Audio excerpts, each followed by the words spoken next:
Well, that's it. Thank you for coming. Was that one of the best boat trips you've done in years? Hey Jeff, they're pretty happy up there. One thing though, you're supposed to be all asleep. Have we given you the wrong tablets? Yes, you are.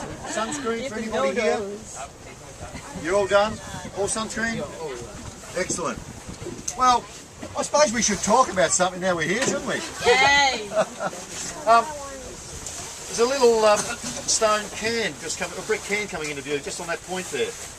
You know the early explorers, those guys like James Cook and whatever, they just didn't go ashore. There was a landing spot for them prepared. And that's where Cookie was taken ashore, just there. Just, Jeff, can you turn us into the waves for a bit, mate?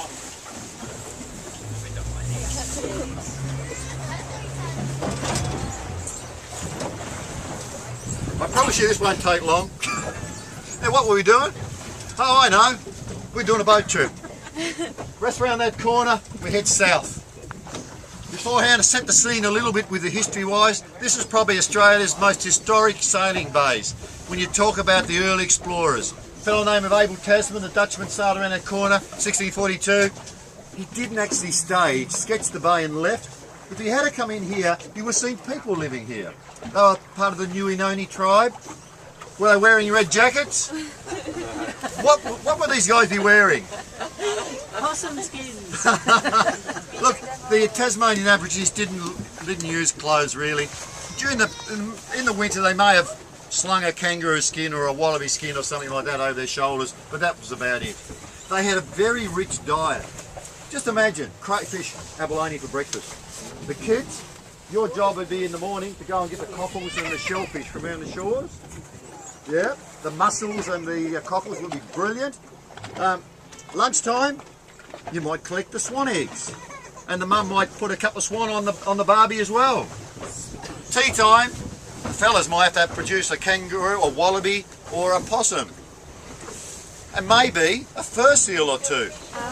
Okay, fur seal was very rich diet, was highly prized, and then. This sunscreen business, I didn't have any of that, but the seal fat they'd rub over the children. It's like putting on a wetsuit. So they had a very rich diet. Now if they were sick, all the flora of Tasmania is on Bruny Island. So that all the seeds, all the grasses are here. So if they needed anything, it was here. Oh, very rich tribe. After the Tasman, Cook came around the corner. You know, things like Cook and Bligh. The French were here. It's a French named island. Joseph Raymond Antoine Bruny d'Antecosto. What we're going to do, we're going to zip on out to Penguin Island out here. There we'll have a chat about the fellas that brought the wealth to this country here. Mount Wellington, underneath that Hobart town, it was set up by the whaling industry. It was set up from places like from this point here out to where, at the furthest point, 5 whaling stations. This was a very busy place for whales. It still is today, but we just go and take photos of them now. It is on the migration path. Okay?